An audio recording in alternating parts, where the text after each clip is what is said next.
Hey guys, it's Abby. Welcome back to my channel. So I had a great question on one of my videos and I wanted to do a whole video to answer this question because I felt like it was such a good one.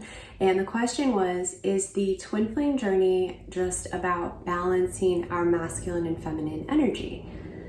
So my answer to that is no. That is not what it's about. So anything that has to do with polarity, opposites, masculine and feminine, mind and body, push and pull, that's all a human lower frequency experience, right? It is transient. Anything that can end is not what the twin flame experience is about. It's not even about this other human being at all, because one day you will die, they will die. The person is completely irrelevant, and you'll even get over any attachment to the person. In fact, as they say, that's what you really have to do in order to have them magnetized back to you or to be in union. And in my experience, that is 100% true. But the actual experience is simply about consciousness itself. So consciousness is what we access when we watch our thoughts or when we observe our emotions. When we can detach from them, the watcher is our consciousness. You could also call this our soul or presence or source, the God force within us. It's all the same thing, and it's just consciousness. It only exists here and now. So if something exists in the past or the future, it is a lower frequency because past and future are an illusion. They don't exist. They're made up by the mind. They're either made up in memories that we construct the moment we think of them. Memories are very fluid and transient. And a future that we're just imagining. It's all not real. Your future can change into anything, right? And like I said, your memories of the past are fluid, so they can change as your present changes. But being present here and now, that is what the twin flame experience is about. It's about realizing who and what we truly are. So this is a spiritual experience. It's an awakening. And some people have this experience when they have a tragedy or an illness or a near-death experience. A twin flame experience is just another prompt into that. It's a catalyst. And the catalyst is a specific experience. It's having a romance, but it's not just a romance. It is an awakening. It's an experience of prolonged awareness, prolonged presence, prolonged consciousness, where time starts to not really work the same way.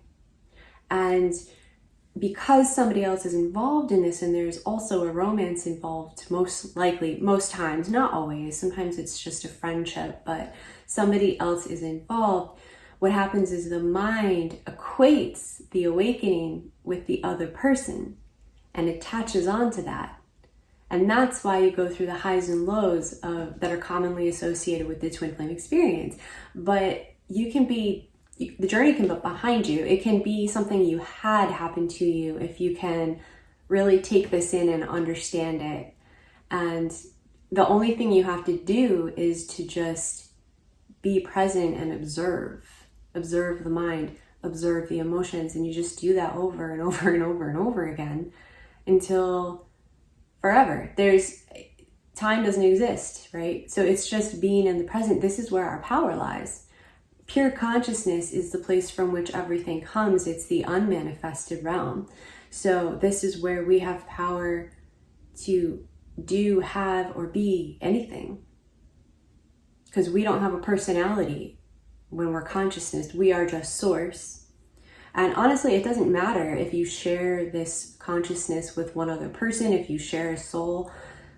It doesn't matter. You don't have to be on the twin flame template. In fact, if you get off the twin flame template, in my experience, that's when you can actually have a relating experience in real life with that person, because they're no longer on this like twin flame pedestal. So that part doesn't really matter. You don't need it. I definitely don't encourage people to stay on the twin flame template at all, because you don't need it. You're actually freer more expansive and powerful without it when you can just drop it. And so that's what the twin flame experience is about. The journey is about. It's not about balancing energies. That's something that happens as a byproduct, because the more we meditate and stay in the present moment, the more we become blatantly aware of either how much our mind is going, the judgments we have, the limiting beliefs that we have suddenly become apparent, and we can choose to let them go. Emotions, we start to recognize emotional patterns, addictions to suffering.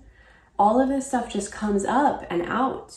And once it's in the light, we don't have to do it anymore. And that is the balancing process. So masculine and feminine, as I understand it, masculine is the thinking, doing energy, and feminine energy is the feeling, you could say being energy. But being itself is not masculine or feminine. It's just isness.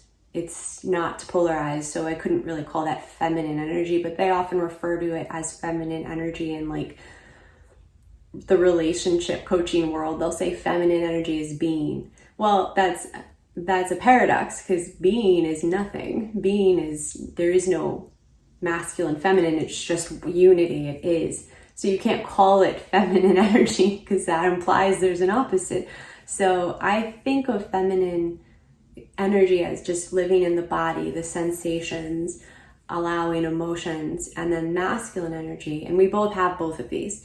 Masculine energy is the mind and taking action. So we both do both. But a lot of people in our Western society especially are cut off from feminine energy. In fact, men are a lot more in tune with their feminine energy because they don't resist what's going on in the body as much, and from what I've observed. But women are conditioned out of their body in Western society, particularly. They start to live from the neck up, and it's not good. So that's just balancing masculine and feminine energy, is just becoming aware of imbalances and letting go of the beliefs that keep us imbalanced. It's not anything we have to actively work on. It's something that happens as a byproduct of presence, consciousness.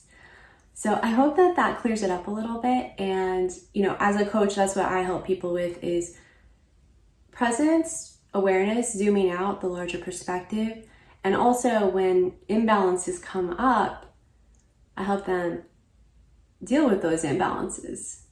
How to become more balanced through different exercises, but it ultimately always comes back to presence, consciousness. And that's what the twin flame journey is about. It's not about the other person. It's so ironic to call it a twin flame journey, because it ends up just being a journey of personal ascension. It becomes so not about other humans, really. And ironically, we become more connected to all humans that way. And that's it. So I love you guys. I will see you soon. Thank you for watching, and have a good day.